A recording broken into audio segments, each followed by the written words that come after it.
Side खबरों के लिए सब्सक्राइब करें फ्लेम मीडिया और उसके बाद बेल आइकन को प्रेस करें ताकि सबसे पहले आपको मिले एक्सक्लूसिव खबरें।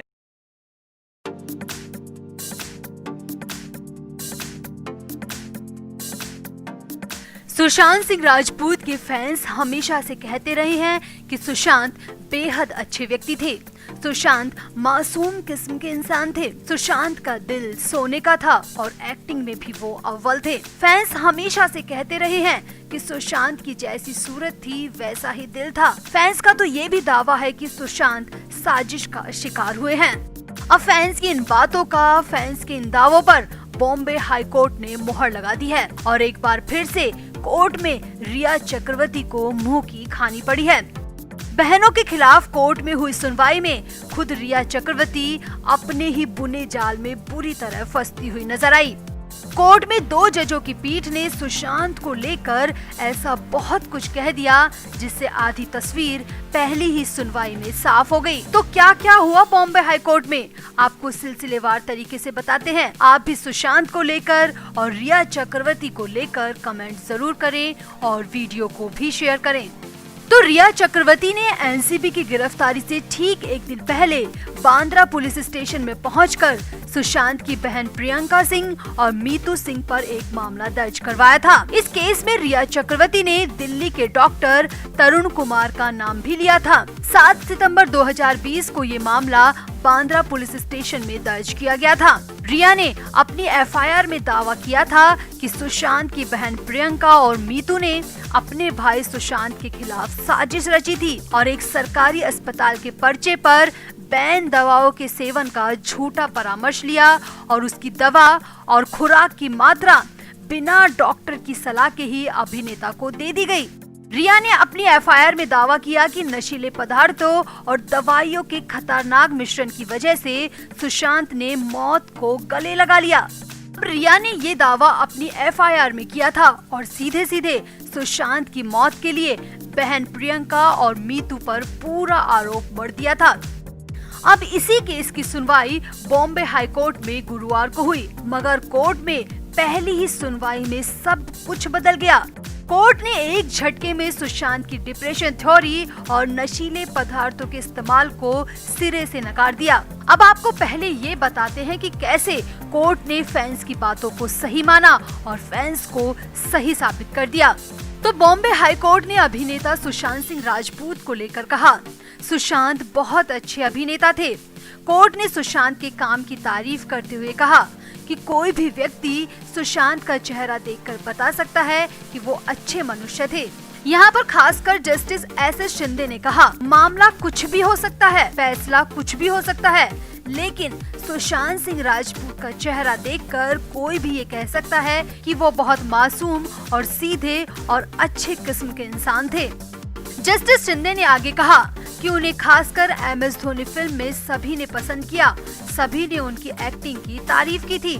यानी कोर्ट ने पहली ही सुनवाई में मान लिया कि सुशांत बेहद अच्छे इंसान थे और यहीं पर फैंस की बातें सही साबित हो गई। Justice SS. शिंदे और जस्टिस M.S. कार्नी की पीठ ने राजपूत की बहन प्रियंका सिंह और मीतू सिंह की याचिका पर अपना फैसला सुरक्षित रखा और सुशांत को अच्छा इंसान बताया। अब कोर्ट में क्या क्या हुआ ये देखिए। तो सुशांत की बहनों की तरफ से पेश हुए वरिष्ठ वकील विकास सिंह ने तर्क दिया कि टेलीमेडिसिन प्रैक्टिस संबंधी दिशा निर्देश ऑनलाइन सलाह लेने के बाद डॉक्टर को दवा संबंधी परामर्श देने की अनुमति देते हैं। वकील ने कहा, कोविड-19 की वजह से सुशांत डॉक्टर से मिलने के लिए व्यक्तिगत रूप से उनके पास नहीं जा सके थे। विकास सिंह ने आगे कहा, यदि ये मान भी लिया जाए कि डॉक्टर का पर्चा खरीदा गया तो भी इस बात का कोई सबूत नहीं है कि सुशांत ने उन दवाओं को खाया था या सुशांत ने उन दवाओं का सेवन किया था। अब यहाँ पर मुंबई पुलिस की ओर से पेश हुए वकील देवदत्त कामत ने दावा किया कि इस मामले में ऑनलाइन कोई सलाह ली ही नहीं गई थी।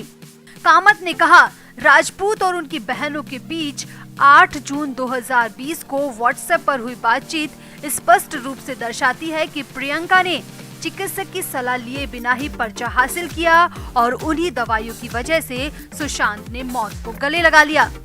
हालांकि सुशांत के बहनों के वकील विकास सिंह ने बीच में कामत को रोकते हुए कामत की बातों का विरोध किया और इन सभी बातों को निराधार करार दिया। अब कोर्ट ने दोनों तरफ के वकीलों की दलीलों को बेहद ध्यान से सुना। इसके बाद जजों की पीठ ने दोनों ही वकीलों को लिखित में देने का आदेश दिया और अपने फैसले को सुरक्षित रख लिया। कोर्ट ने कहा, फैसला देने में जल्दबाजी नहीं कर सकते क्योंकि सुशांत पब्लिक फेस है और लाखों फैंस जानना चाहते हैं सुशांत के बारे में। कोर्ट ने साफ साफ कह दिया कि फैसला तो सबूतों को ध्यान में रखकर ही दिया जाएगा, मगर इसमें कोई दोहराई नहीं कि सुशांत के रूप में देश ने एक होनहार व्यक्ति को, एक होनहार कलाकार को खो दिया। कोर्ट ने बार बार जोर देते हुए कहा कि सुशांत का चेहरा बताता है कि वो बेहद अच्छे व्यक्ति थे। अब माना यही जा रहा है कि कोर्ट ने पहली ही हियरिंग में मान लिया कि सुशांत अच्छे व्यक्ति थे, अच्छे कलाकार थे, तो डिप्रेशन और दवाइयों की कहानी पूरी तरह से मनगढ़ंत साबित होती है। अब इस मामले में खुद रिया चक्रवर्ती को मुश्किलें हो सकती है क्योंकि रिया ने ही बांद्रा पुलिस स्टेशन में ऐसी एफआईआर दर्ज करवाई थी जिसमें दवाइयों के मिश्रण को सुशांत की मौत की वजह बताया गया था। अब कोर्ट का कहना है कि मामले में कुछ भी हो सकता है, यानी कि फैसला कुछ भी आ सकता है और रिया साफ साफ घिरते हुए नजर आ रही है। खैर, फिलहाल कोर्ट ने अपना फैसला सुरक्षित रखा है, जिसका इंतजार सुशांत के फैंस को अभी और करना पड़ेगा। तो सुशांत सिंह राजपूत की मौत के मामले से जुड़े ड्रग केस में रिया चक्रवर्ती और शोविक को गिरफ्तार सितंबर में किया गया था। नारकोटिक्स कंट्रोल ब्यूरो अब भी इस मामले की जांच लगातार कर रहा है और दोनों भाई बहन फिलहाल जमानत पर है, मगर दोनों ही एक बार फिर से एनसीबी दफ्तर के बाहर दिखाई दिए। तो यहाँ पहले आपको दोनों की मौजूदगी की जो वजह बताई जा रही है वो बताते हैं।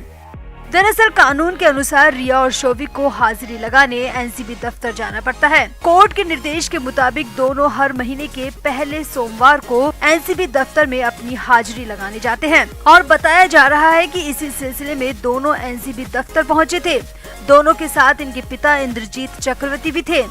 अब ये बात वो है जो रिया ने खुद मीडिया को इशारों में बताई है, मगर अंदर खाने सूत्रों की माने तो रिया भले ही कुछ भी कहे, मगर रिया को भी पता है कि ड्रग के मामले में एक बार फिर से वो जल्द ही फंस सकती हैं। और इसकी वजह है वो डायरी जो रिया अपने हाथ में लेकर एनसीबी दफ्तर पहुंची थी। तो आपने सोशल मीडिया पर आई फोटोज और वीडियोस में देखा होगा कि रिया जब एनसीबी ऑफिस के अंदर शोविक के साथ जा रही थी तब रिया के हाथ में एक ब्लैक कलर की डायरी थी, मगर जब रिया बाहर निकली तो वो डायरी रिया के हाथ में थी ही नहीं। अब सामने आया है कि इस डायरी का सीधा कनेक्शन सुशांत सिंह राजपूत से है। सूत्रों की माने तो एनसीबी ने रिया को निर्देश दिया था कि वो डायरी के साथ हाजिरी लगाने आए और आगे की जांच के लिए एनसीबी की टीम ने डायरी को अपने पास रख लिया। मीडिया में आ रही रिपोर्ट्स के मुताबिक इस डायरी में कुछ हिसाब किताब लिखा हुआ है, कुछ पैसों के लेन देन का हिसाब है। माना जा रहा है कि शायद रिया ने पैडलर को माल के बदले जो पैसे सुशांत के अकाउंट से दिए हैं उसका हिसाब इस डायरी में लिखा हुआ है। सामने आया है कि सितंबर के महीने में हुई पूछताछ में रिया ने डायरी के खो जाने की बात कही थी, मगर इस बार रिया फिर से गिरफ्तारी की तलवार लटकते देख डायरी को अपने साथ लाई और एनसीबी के दफ्तर में उस काली डायरी को जमा करवा दिया। अब डायरी में क्या है क्या नहीं, कैसा हिसाब किताब है, कैसा लेन देन है, ये तो एनसीबी की टीम जांच करेगी और उसके बाद ही सामने आएगा। मगर एनसीबी दफ्तर में घुसते वक्त रिया शोविक के साथ उनके पिता का चेहरा और हाव भाव बेहद सामान्य लग रहे थे, मगर जब ये तीनों बाहर निकले तो तीनों ही काफी टेंशन में दिखाई दिए। बाहर निकलते ही तीनों ही तुरंत कार में बैठ गए और मीडिया से किसी भी तरह की कोई बात नहीं की। रिया की नजरें एकदम झुकी हुई थी और एक्सप्रेशन से साफ लग रहा था कि एनसीबी दफ्तर के अंदर कुछ तो हुआ है। Flame media report.